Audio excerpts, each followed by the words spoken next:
Assalamualaikum warahmatullahi wabarakatuh. Nama saya Tiara Safira Pedungge, dan untuk UTS Kewirausahaan, saya ingin menjelaskan beberapa poin-poin yang sebelumnya telah diberikan oleh ibu dosen.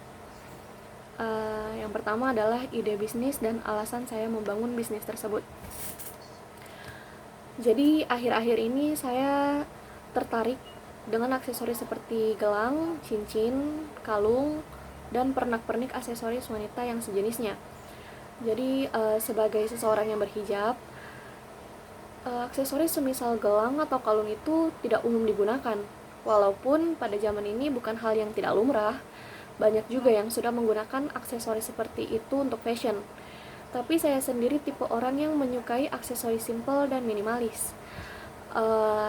Dan rata-rata aksesoris dan yang simple dan minimalis untuk fashion hijab itu cukup sulit untuk ditemukan.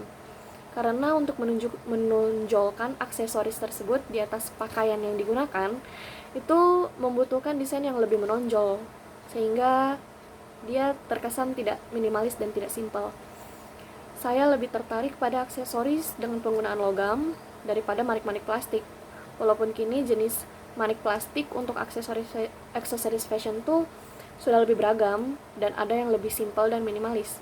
Tetapi saya pribadi lebih prefer pada bahan dasar logam.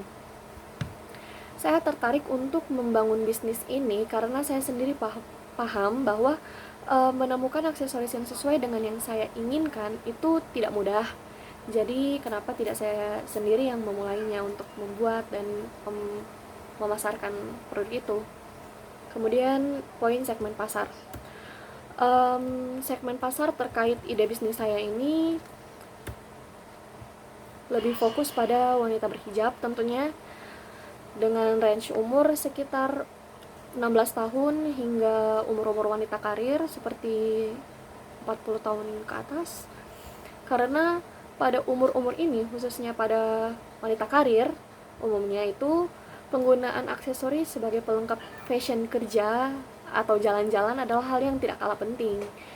Kemudian poin tantangan dalam membangun bisnis. Saya mungkin bisa memikirkan desain yang simple dan minimalis yang saya inginkan, tetapi untuk memilih bahan yang tepat dan pengolahan bisnis itu pengetahuan saya masih kurang, sehingga harus belajar lebih banyak lagi untuk memahami hal ini lebih dalam lagi. Kemudian langkah-langkah dalam mewujudkan mimpi bisnis ini. Langkah-langkah saya untuk mewujudkan bisnis impian saya ini tentunya harus diawali dengan persiapan-persiapan yang telah dipertimbangkan dengan lebih matang.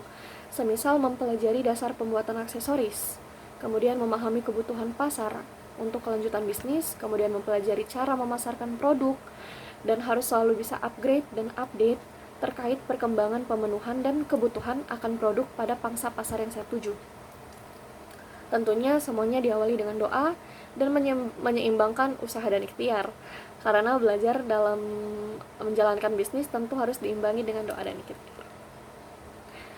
Sekian penjelasan saya terkait bisnis. Wassalamualaikum warahmatullahi wabarakatuh.